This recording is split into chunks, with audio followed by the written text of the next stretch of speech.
Okay, Dorothy, ready? Okay, so I'm gonna just say hello to everybody. Can everybody hear me? Yes. Thumbs are up. Very good, thank you. I'm gonna just change the audio. There we go, because it's feeding back in the gallery here. So hopefully everybody can still hear me. I muted another computer. Technology is a real challenge for us today. So first of all, I just want to welcome you. I'm Heidi Bergstrom. I am the president of Xchanges Art Studios down here on Government Street. It's my real pleasure to be in the gallery today with Dorothy Field, who's going to be presenting her talk on her current exhibition, Iterations, Hands, Feet, Faces. Got to get the order right. That one has stumped me up many times. There's Dorothy. So just wanted to let you know how we're going to do this today. So what you're looking at and how to pin a video. So if you mouse over my video, which is the one with the yellow box around it, you'll see 3 little dots in the right-hand corner. Click on that and mouse down to where it says pin video, and that will fill your screen. Also, make sure on the right-hand side of your screen at the very top where it says view, you're on full screen so that you can see Dorothy filling the screen and the artwork filling the screen as much as possible. The other thing I could potentially do, but I won't do today because this Mac is really being tricky with me today, is spotlight it. So if anybody has any issues, please use the chat. If you don't know where the chat is, bottom of your screen, if you mouse over it and you'll see a little bubble that says chat, you can chat with us in there. Cindy Wright, who's our gallery coordinator, will be watching the chat for us today, which is really nice because I'm going to be walking around touring with Dorothy and she's going to be talking about all the art. So that's going to be coming to you right now as I turn away, and I'm going to put my mask back up, and Dorothy will not have her mask on so that you can hear her. Thank you. Thank you, Xchanges, for putting this show on, and it's just been a great privilege and a pleasure. All in all, I'm going to start by reading a poem from a new chapbook called How Light Edges, and there are 18 poems about 18 artists. And I hadn't thought I would do this, but I decided I will. And so I will start by with a poem called Pontormo. Pontormo was 17th century Italian mannerist, incredible painter, absolutely incredible. And this is a poem about him. He used to climb the narrow ladder to his garret, sketch unseen, then hide if a friend knocked, came down late for dinner, cheese and figs, 10 ounces of bread. Sometimes that. Other nights he ate with Rosino, a sausage, an omelet, maybe a little chicken. I could never grind enough Terere or Rosa Corallo to keep him in pigment. The skin in his frescoes, fine china with a greenish cast. His own skin, giallorino, lead yellow. How he shivered, told me more than I wanted to know about his bowels. Worked square by square on wet plaster, each square one giornata. Today, the angular crook of an elbow, the next, the Virgin's azzurro rose, then the canted head of a naked cherub. How he twined his fingers as if they were only sinew, no bone, and I wondered, found the fluid grace that flowed like the Arno through his fingers, his brush. And I thought I would read that because it's kind of how artists are. We're a little bit weird. But when things go well, it's pretty wonderful. So let's see. I have some notes because otherwise I won't remember anything that I'm going to say. Starting notes. I want to just mention Susie Raxlin, who is a fantastic printmaker and printer. and printed with her for years. She did the printing, I brought all the stuff and we put it together. And then when nothing sold, I couldn't afford to pay her. So I had to figure out how to print myself. And first I thought I could print like Susie. Guess what? There was no way I could print like Susie. Susie has these beautiful, perfect, brilliant plates with clean, clear white background. And I have fingerprints on everything I do. And so, I don't print like Susie. I have to come up with a very different way to approach things. So, okay, the next one I'm going to show you is, so this work is print-based, and this whole series really started with Betty Goodwin's vest to show up. She ran her father's vest through the press. And I was just so touched, and she adored her father. He was a tailor. And so anyway, then I thought, well, maybe I could run my garden gloves through the press. And so I did. And so this was soft for people who are not printers. I have to thank Victoria Edgar, who helped me do this, because I had no idea how to run this through the press. And so it was soft ground. We laid them on. We packed it and packed it and packed it the press so we wouldn't wreck the blankets. And I've been printing off this plate for a long time. So let's see what else I'm doing.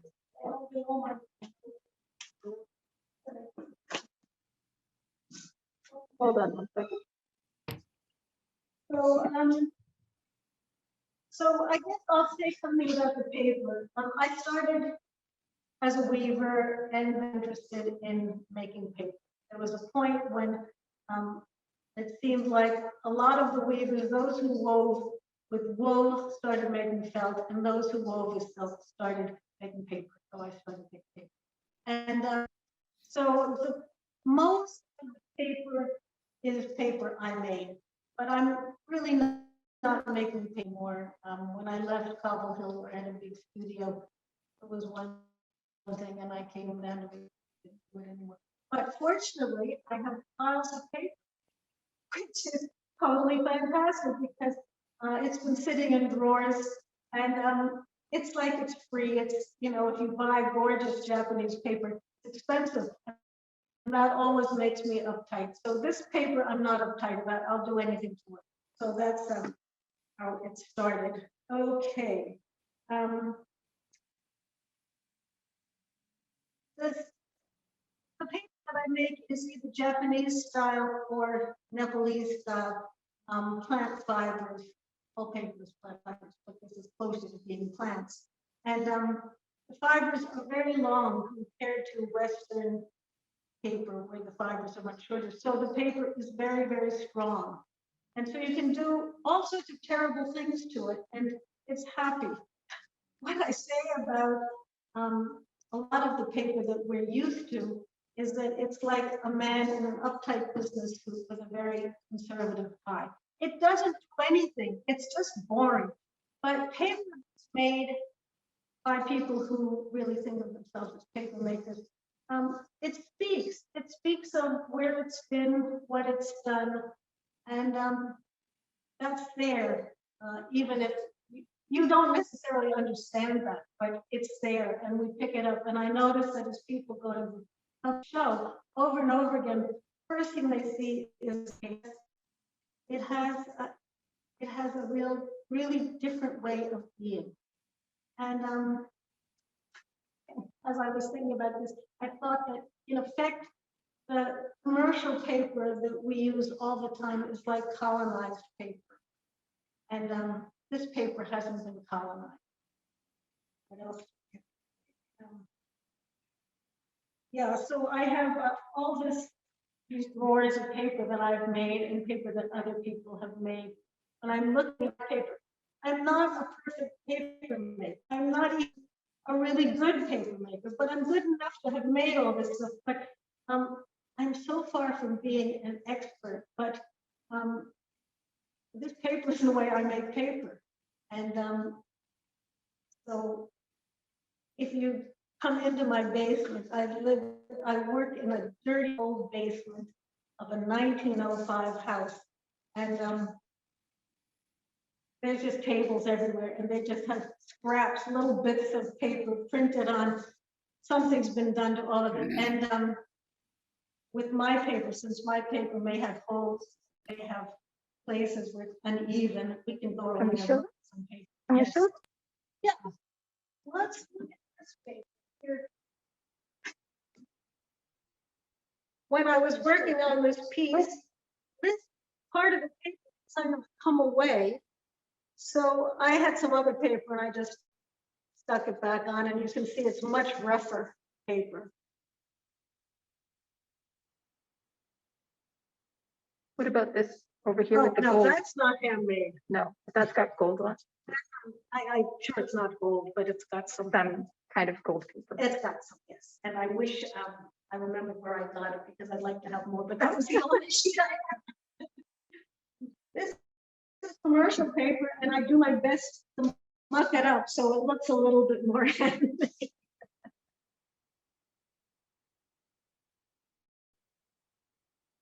If I get too close, let me know, Cindy. Yeah, the issue is your bandwidth. Okay. So the audio and video is first. Maybe we could ask everybody in the participants group if you could check the video down. That might help. Everybody.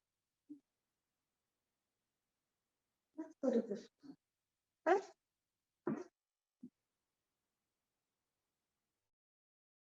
So this paper, I knew I had to do a print on this paper because it had a hole in it. And so that was really intriguing to me.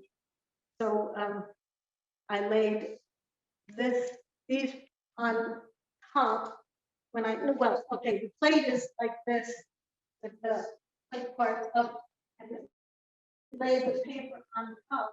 Generally, people would have glued these together before printing, but I didn't, because then after I take it out of the press, I can move them around and shift them a bit. So, And those are your gloves right in the middle at the back. that's my gloves right here in the middle. Exactly.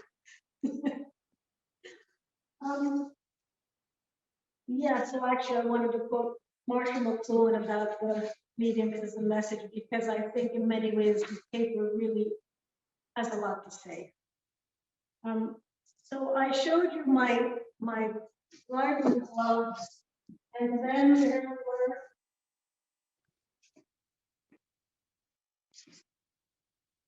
my Tai Chi shoes.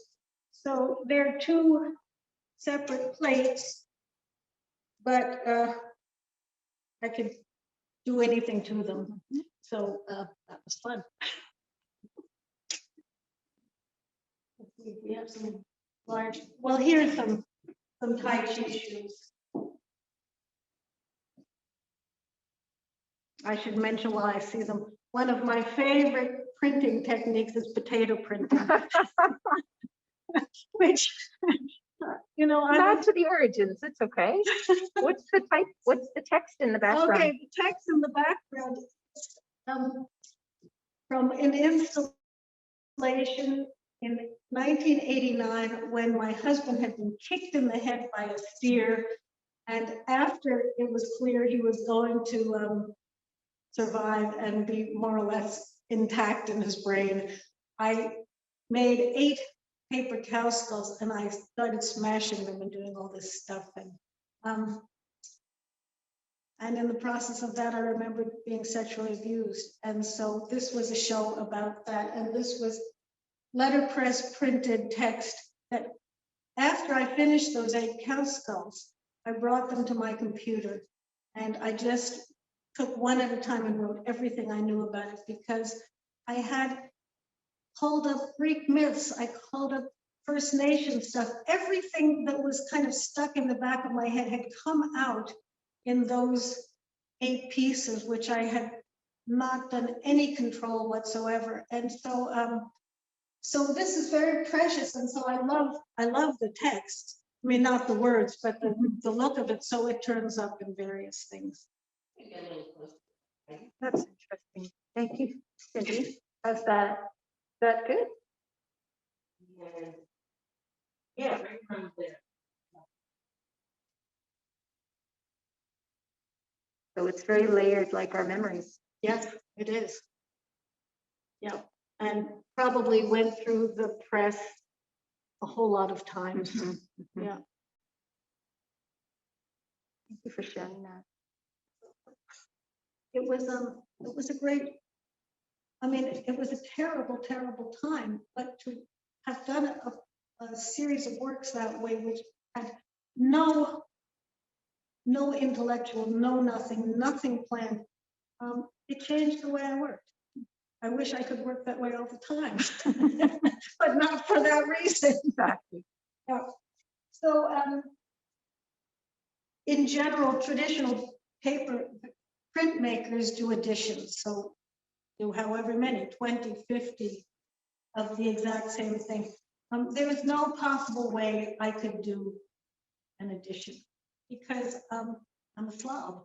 And if I wanted to do an edition of 20, I'd have to print about 50 before I'd have 20 that were really good. So I don't even think about doing editions. So the way I work is that I keep working the same place. So we could look at, here are the gloves, and then next door, and more gloves. And so every piece, and I don't really mostly know what I'm going to do. Among the things that I don't want to do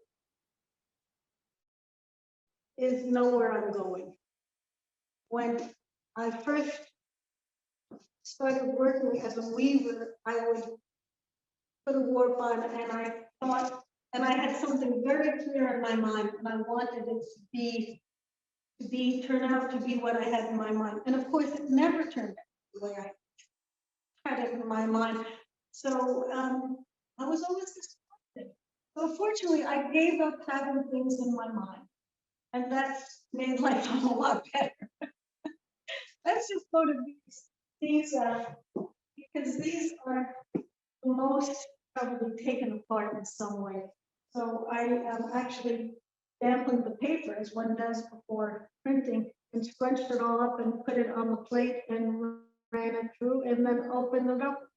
And there are completely random gloves. And I feel like chance is all of our friends. If we can make friends with chance, we're in luck. I'm going to try to get a little closer, Cindy.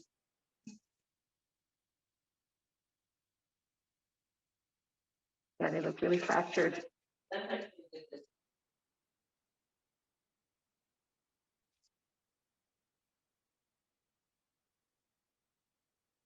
Okay, where to now, Dorothy? Okay, so what do we do?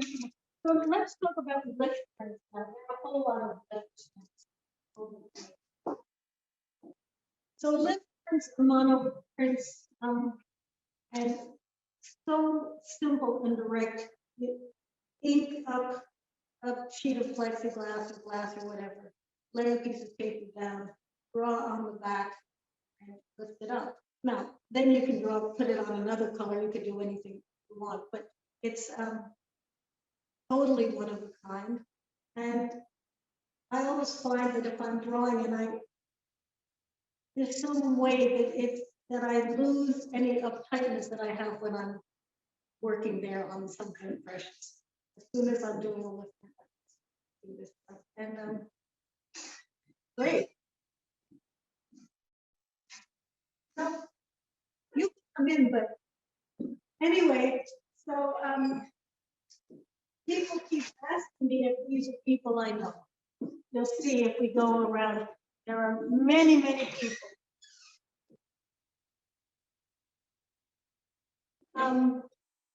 And I don't know any of them.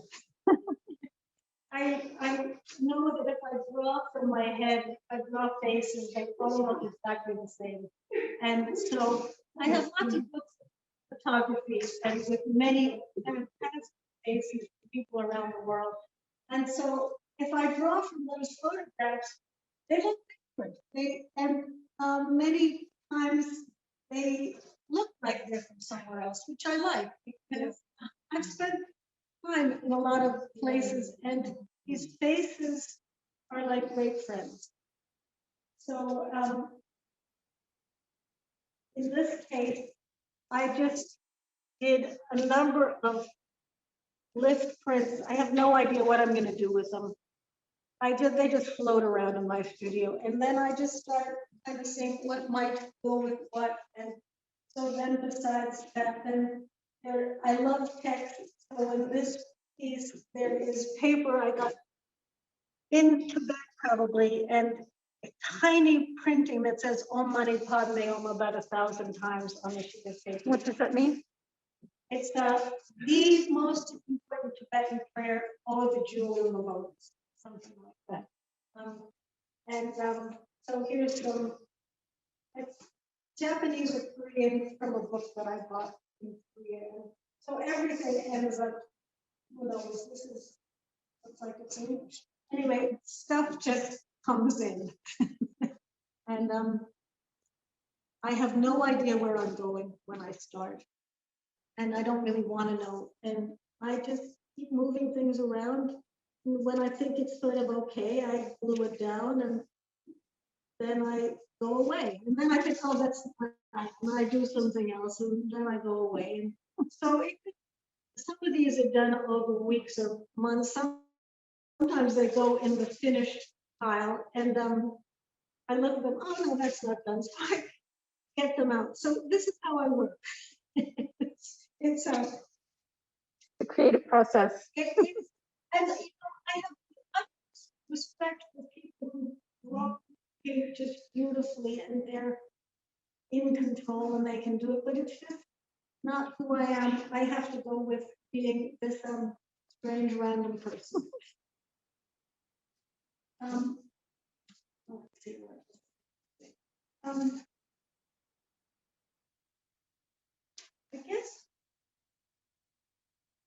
I guess one of the things that I really hope when people look at this work, I hope that you don't see everything in the first 1 or 2 seconds. I hope that it starts, oh, there's another face, oh, that's something there. And there is no message. There is only kind of experiencing what this glued down chaos. To get a little closer. Okay. We could go to this one here, which if you can focus on it, when maybe you can see that there's a man's face there, but separated. And one of the things that I seem to really be interested in is creating an image and uncreating it, or uncreating it and then creating it, and moving with it. And it occurred to me, Catherine came by last weekend and wanted me to talk, and I couldn't think to say. So I had to think about what is this about? And it came to me that it was in some ways refers to a quote from William Butler Yeats, which I have kept with me forever, from the Crazy Jane poems, and it says, "For nothing can be whole or soul that has not been rent." And I think we've all been rent. And then we go putting ourselves back together, and we get rent again. And, so in many ways, although I didn't consciously think that's what this book was about. When I started looking at it and thinking, well, what is this about? Yeah, still about the same idea of kind of what life does to us. Very true. Very I'm trying to true. think if there's anything else I could talk about. Let's see. How long did you say you worked on this particular body of work? How long? It's probably somewhere 2 to 3 years. And in this hall, there are ones that are older. Let's go look.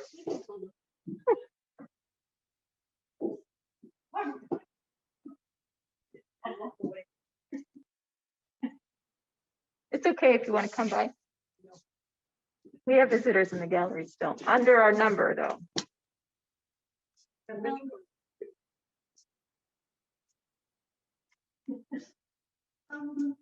Yeah, well, here are the same old garden gloves They again. are.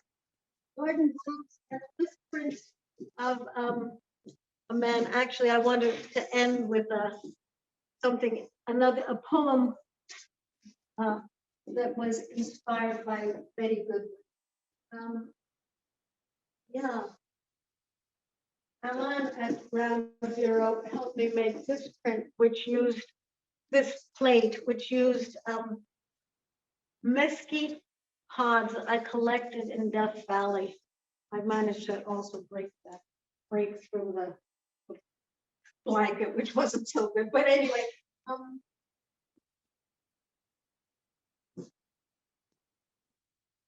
yeah.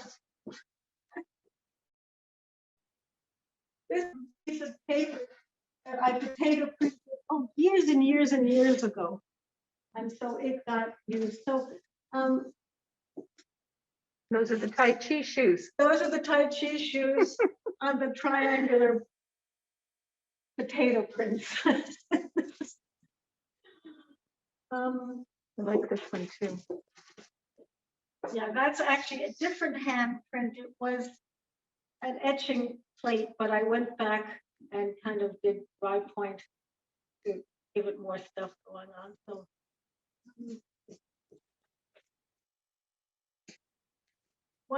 two summers ago, I think I spent a lot of time with rusting paper. So I had all this rusty stuff in a pot and soaked this paper. So all these speckles came from rust. And then you get that, The gloves. the old gloves Fractured again. The old gloves. People keep asking about this side. Mm. This side,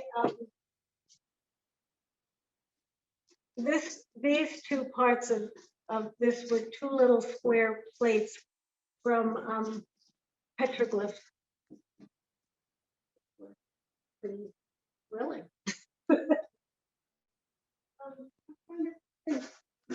What else? We've almost seen all of them. We just haven't seen these ones let's here. go down. Here's a really big one. That's this piece of paper. This piece of paper, there's another piece of that paper. So the paper was about this big and that big. Mm. And I made a huge screen which you have to drive like a car. And One second. Yeah, just a second, folks. That was my yeah, so interesting being a human tripod. 3 feet by 6 feet sheet of paper, and I had a huge window screen on a frame, and then I would hold it, and someone would pour the fiber and go like this, and do that a couple of times. So it's very rough and very great. This one of the thicker ones. Yeah, this is thick. Well, I mean, you have Relative. Right? much less control over this. Trying to show the folks the side profile because Oh, it's good quite idea. rough and lots of ridges and textures. So you can notice I've got sewing pattern paper in there, and I've got candy wrappers in there. My nearby pharmacy This year they didn't have it. The most wonderful little chocolate pears filled with pear liqueur. You're making me hungry and thirsty at the same time. These wonderful.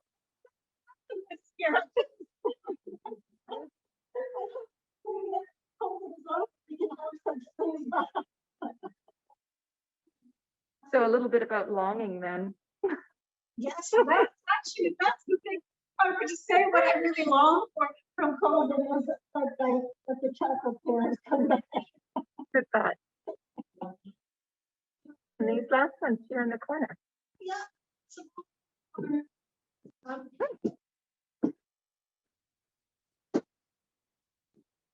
I'll show you something that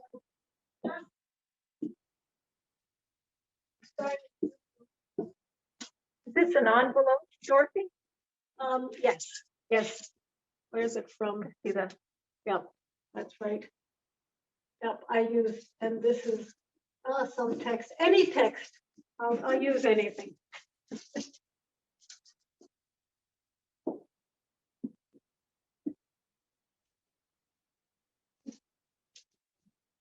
This may not show up very well because, but what I just started doing lately is folding things up. And they get much more, they get much more interesting because I have no real control. I don't sort of put a ruler and think, oh, I'm going to fold. I just say, oh, about there and about there. And wow, they get really more alive. You were going to finish with a poem. Oh, I am going to finish. Thank you. Thank you. You're going to follow her.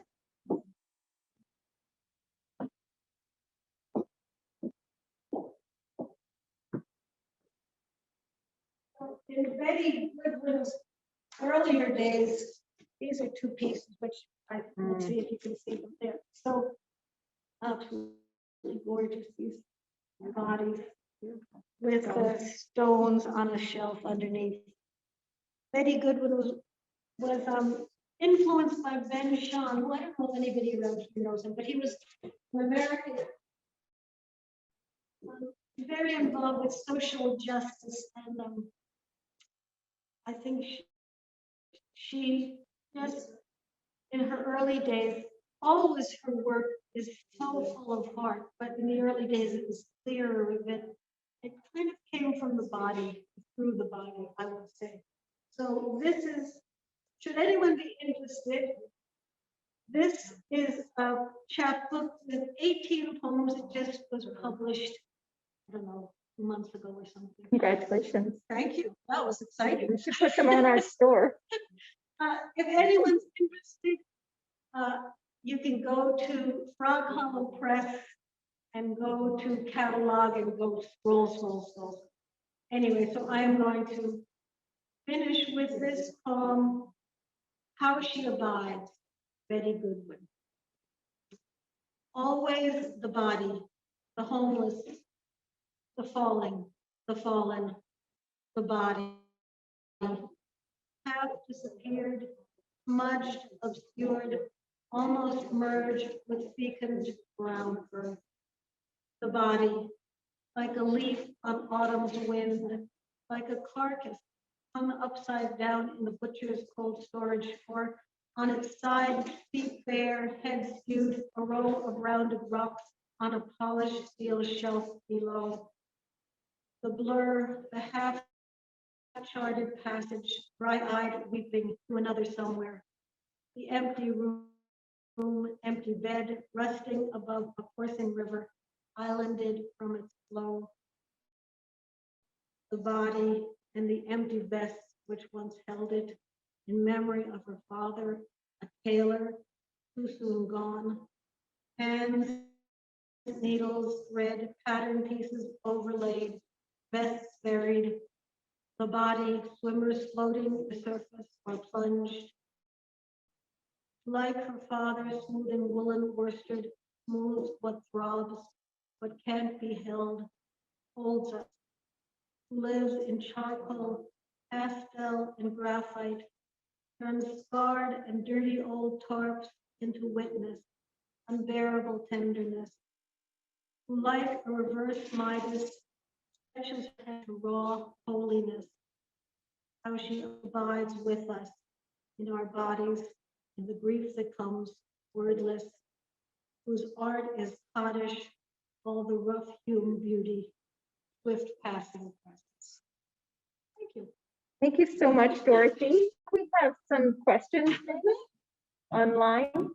I don't see any at the moment. No questions? Okay, if people have questions for Dorothy, please put them in the chat or unmute yourself. We can step in front of the computer here.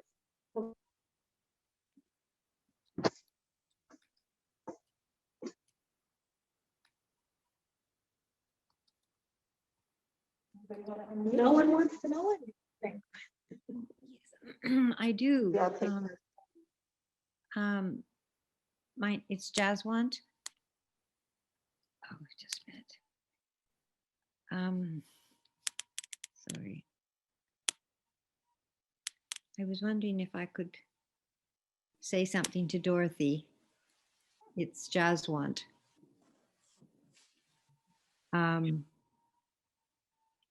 Can you hear me? Can you hear me, Dorothy? Can hear us, hopefully. This is our video here. Just so you know. Oh, there's just one. Yes. Hi. Here we go. Go Thank ahead. Thank you. The sound was very difficult sometimes, and you have such a soft voice and such a wonderful show. Congratulations. I'm very Thank you. touched that you shared your process and the process of the bits of the universe that are falling apart constantly in our memory and in our lives, because our bodies are very fragile and because life is just now.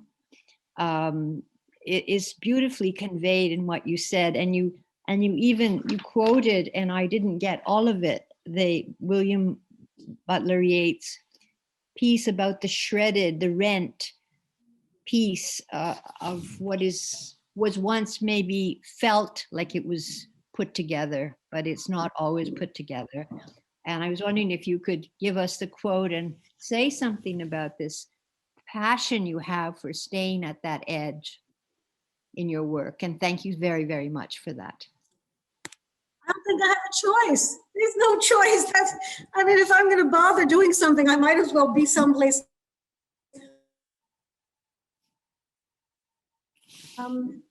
That seems to be where I want to be. If anybody, the poem is Crazy Jakes to the Bishop. And